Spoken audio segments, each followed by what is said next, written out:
প্রিয় দর্শক, আমি শ্রুতি খান চলে আসছি টক্স বিডি নিউজ চ্যানেল এবং ইউটিউব চ্যানেল এবং পেজ থেকে একযোগে খবর প্রচার করার জন্য। আপনারা জানেন যে বিশেষ গুরুত্বপূর্ণ খবর না হলে আমি সেটি প্রচার করি না। তবে এই মুহূর্তে আমার হাতে যে খবরটি আছে সেই খবরটির অথেন্টিক মাধ্যম হচ্ছে কালের কণ্ঠ। কালের কণ্ঠ এমন একটি খবর প্রচার করেছে যেটি হয়তো বা আপনার কাছে অনেক গ্রহণযোগ্যতা পেতে পারে, আবার আপনার কাছে গ্রহণযোগ্যতা নাও পেতে পারে। তবে যে খবরটি প্রচার করছে সেই খবরটি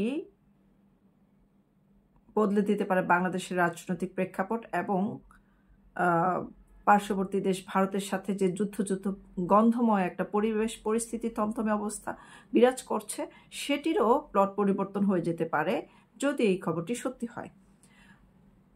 কালের কণ্ঠ প্রকাশ করেছে যে হতে পারে শেখ হাসিনার একটি প্রত্যাবর্তন, ঐতিহাসিক একটি প্রত্যাবর্তন হতে পারে এবং ডক্টর ইউনূস পড়তে পারেন মহা বিপদে। আওয়ামী লীগের সুখবর আসছে এবং দুঃসময় ঘনিয়ে আসছে ডক্টর ইউনূসের, এবং আন্তর্জাতিক রায় আসবে খুব শীঘ্রই। আন্তর্জাতিক আদালতে আপনারা জানেন যে নেদারল্যান্ডের আদালত হচ্ছে আন্তর্জাতিক আদালত সেই দেশে, সেখানে আন্তর্জাতিক আদালতে বাংলাদেশের জুলাই আন্দোলনের যে ষড়যন্ত্র এবং পূর্ব পরিকল্পিত একটি ষড়যন্ত্র ছিল সেটি কিন্তু এই জুলাই আন্দোলন যারা করেছে তারা কিন্তু নিজেরাই স্বীকার করেছে, বিভিন্ন টকশোতে বিভিন্ন জায়গায় বক্তব্য দিয়েছে। তাদের বক্তব্য অনুযায়ী এই পুরো আন্দোলনটাই ছিল একটি ষড়যন্ত্র এবং সেই ষড়যন্ত্রের মুখোশ উন্মোচন করে আন্তর্জাতিক আদালত রায় দিতে পারেন যে শেখ হাসিনা বাংলাদেশের বৈধ প্রধানমন্ত্রী এবং তিনি ক্ষমতা রাষ্ট্র পরিচালনা করবেন, আবার পুনরায় প্রত্যাবর্তন করবেন এবং সসম্মানের সাথে করবেন। এবং ডক্টর ইউনূস পড়তে পারেন মহাবিপদে। তিনি বাংলাদেশের ক্ষমতা গ্রহণ করে বাংলাদেশের যে সংবিধানে হাত দিয়ে ক্ষমতা গ্রহণ করেছিলেন, শপথ গ্রহণ করেছিলেন। আপনারা জানেন 8ই আগস্টে তিনি বিমানবন্দরে ল্যান্ড করেন এবং প্রথমেই ভারত বিরোধী বক্তব্য দেন, তারপর আবার বঙ্গভবনে যান, সেখানে গিয়ে সংবিধানে হাত দিয়ে পবিত্র সংবিধান যেটি আমাদের বাংলাদেশের রাষ্ট্রের হৃৎপিণ্ড বলা হয় সেখানে শপথ গ্রহণ করেছেন স্পর্শ করে। তার পরবর্তী প্রতিটা মুহূর্তে এই অন্তর্বর্তী সরকার এই সংবিধানকে লঙ্ঘন করেছে এবং প্রতিবার স্বীকারও করেছে যে আমরা এই সংবিধান মানি না এবং সংবিধান সংস্কার করার জন্য একজনকে নিয়োগ দিয়েছেন, পাশাপাশি নির্বাচন কমিশনও নিয়োগ দিয়েছেন, 6টি কমিশন নিয়োগ দিয়েছেন তিনি। এবং প্রতিটা জায়গায় তাদের যে রাজনৈতিক মতাদর্শে পছন্দের মানুষগুলো আছে, যেগুলো তাদেরই রাজনৈতিক মতাদর্শের, সেই রাজনৈতিক ব্যক্তিত্বদেরকে দিয়ে বিভিন্ন জায়গায় ভরাট করছেন, সমস্ত জায়গায় তাদের লোক ঢুকানো হচ্ছে। সেই মুহূর্তে এই যে বাংলাদেশের সংবিধান লঙ্ঘন করা এবং বিভিন্ন জায়গায় নিজেদের লোক মানে যারা আগে চাকরি করতেন বৈধভাবে তাদেরকে বাতিল করে নতুন লোক নিয়োগ করা, সেটি সম্পূর্ণ অবৈধভাবে করা হয়েছে।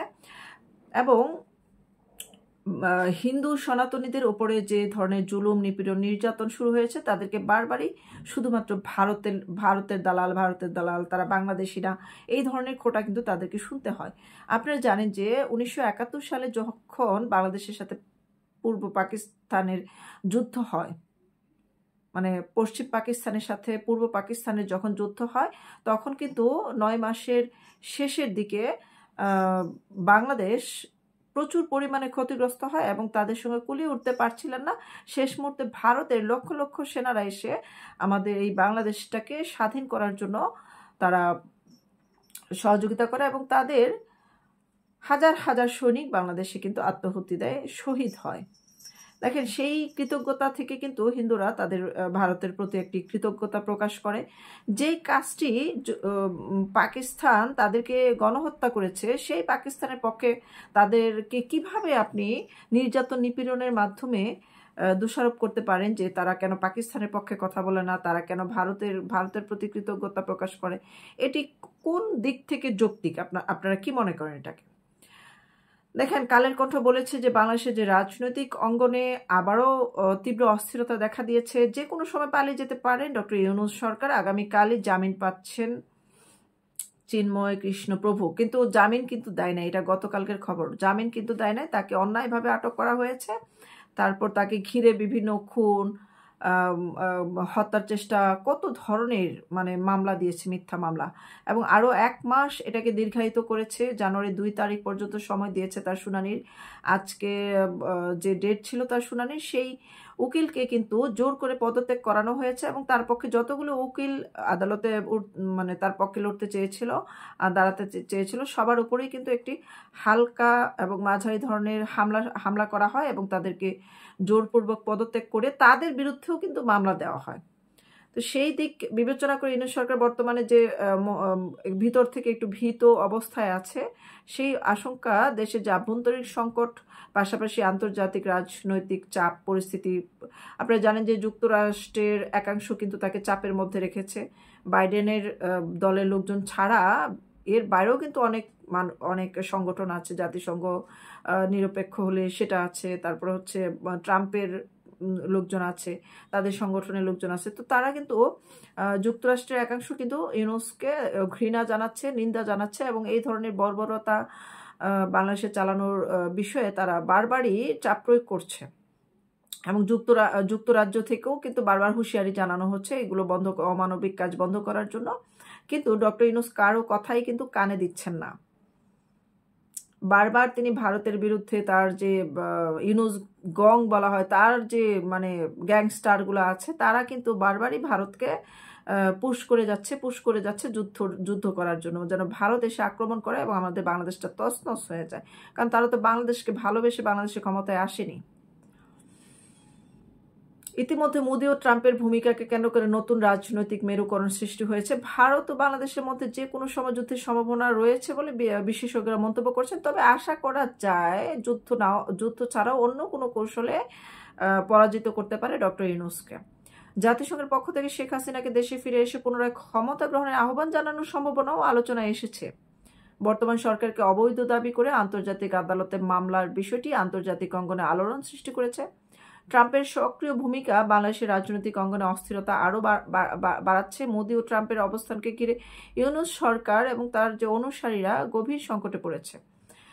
তারা কিন্তু এই যে পরাজিত হয়ে যাওয়ার যে ভয়, সেই ভয় থেকে কিন্তু হিন্দুদের উপরে আরও অনেক বেশি নির্যাতনের চাপ প্রয়োগ করতে পারে। ডিসেম্বরের সম্ভাব্য রাজনৈতিক পরিবর্তন, শেখ হাসিনার প্রত্যাবর্তন ও ইউনূস সরকারের অনিশ্চিত ভবিষ্যৎ। এমনিতেও কিন্তু সোশ্যাল মিডিয়াতে দেখতে পাচ্ছি যে ডিসেম্বর বিজয়ের মাস, যেটা আমাদের 1971 সালে গৌরবের বিজয় অর্জন করেছিল এই বাংলাদেশ, লাল সবুজের পতাকা ছিনিয়ে এনেছিল বাংলার জন্য, বাংলার মানুষের জন্য।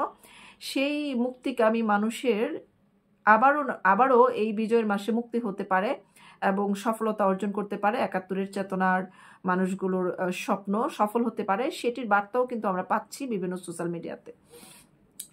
ডিসেম্বর মাসে বাংলাদেশের রাজনৈতিক অঙ্গনে বড় ধরনের পরিবর্তন আসতে পারে, সেটি তো আমরা ইতিমধ্যে জেনেছি, এবং তার প্রত্যাবর্তনকে কেন্দ্র করে আন্তর্জাতিক অঙ্গনে উত্তেজনা ক্রমশ বাড়ছে। মানে আন্তর্জাতিক অঙ্গনও চাচ্ছে শেখ হাসিনা ফিরে আসুক। বর্তমান উদাসীন ইউনূস সরকার ইতিমধ্যে চরম সংকটে রয়েছে। রাজনৈতিক চাপ এবং জনসমর্থনের অভাবে যে কোনো সময় ছেড়ে যেতে পারেন ইউনূস সরকার। আপনারা জানেন যে বিভিন্ন চাপ এবং জনগণের কোনো সমর্থন তাদের নেই, তারা জনগণের সাথে কোনো প্রকার সংযোগ নেই, জনগণের পালস বোঝার চেষ্টা করছেন এবং জনগণের থেকে অনেক দূরে সরে গেছে। প্রতিটা সিদ্ধান্তই জনগণের বিরুদ্ধে যাচ্ছে, প্রতিটা সিদ্ধান্ত জনগণের উপর চাপ প্রয়োগ করছে।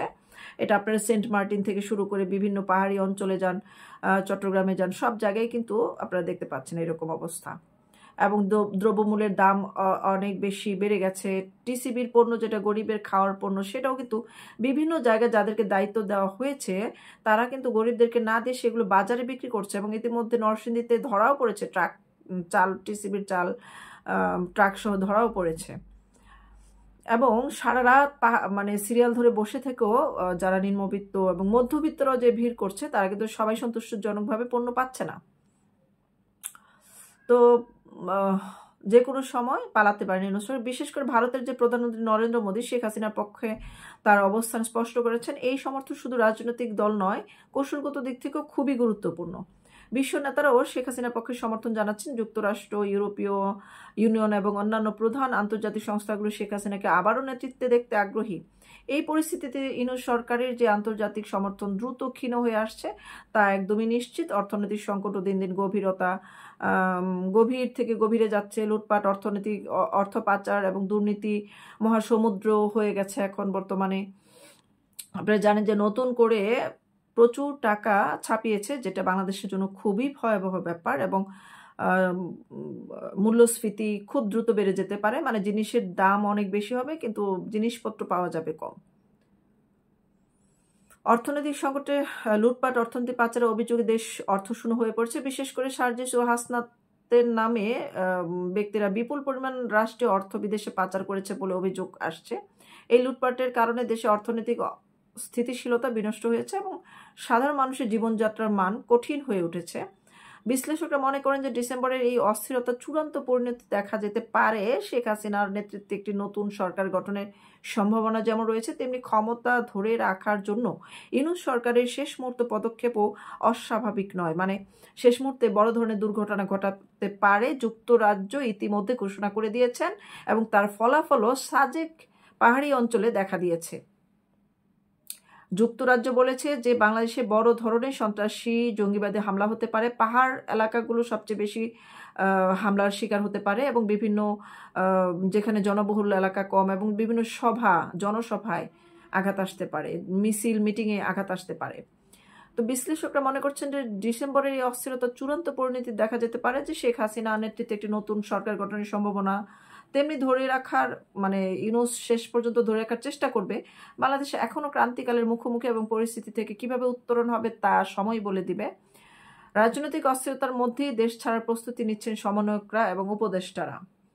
বাংলাদেশের তারা কিন্তু প্রায়ই বিভিন্ন বক্তব্যে বলে থাকে যে আওয়ামী লীগ সরকার ক্ষমতা আসা মানে আমরা নিশ্চিত শহীদ হয়ে গেছি।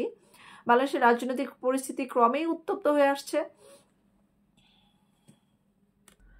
যুক্তরাষ্ট্র, ইউরোপীয় ইউনিয়ন সহ বেশ কটি দেশের কূটনৈতিক মহলও তার পক্ষ থেকে অবস্থান নিশ্চিত করেছে। এই পরিস্থিতিতে ইউনূস সরকারের অবস্থান ক্রমেই দুর্বল হয়ে পড়েছে। অন্যদিকে দেশের অর্থনৈতিক অবস্থা চরম সংকটে এবং একাধিক প্রভাবশালী ব্যক্তি যার মাধ্যমে সার্জিস ও হাসনাতের নাম বারবার উঠে আসে, এই অর্থনৈতিক বিপর্যয় জনগণের মধ্যে তীব্র অসন্তুষ্ট তৈরি করেছে। রাজনৈতিক বিশ্লেষকদের মতে ডিসেম্বরের মধ্যেই এই অস্থিরতা চূড়ান্ত পরিণতি দেখা যেতে পারে। শেখ হাসিনার নেতৃত্বে একটি নতুন সরকার গঠন এবং বর্তমান সরকারের পতন সময়ের ব্যাপার মাত্র। বাংলাদেশ এখন পরিবর্তনের দ্বারপ্রান্তে এবং এই পরিবর্তন দেশকে একটি নতুন পথের দিকে নিয়ে যেতে পারে। মানে এই যে বিগত বছরগুলোতে একটি ভুল ভ্রান্তির বাংলাদেশ ছিল, গুজবের বাংলাদেশ ছিল, অনেক কিছুই কিন্তু বর্তমানে স্পষ্ট হয়েছে আমাদের কাছে এবং আমরা অনেক কিছু থেকে বিভ্রান্তি থেকে বের হয়ে সঠিক স্বচ্ছ ধারণা কিন্তু আমরা গ্রহণ করতে পেরেছি। আর যারা বেহুশ পার্টি, যাদের কোনো হুঁশ নেই, তাদের কথা আমরা নাই বলি। খবরটি ভালো লেগে থাকলে সকলের সাথে শেয়ার করি।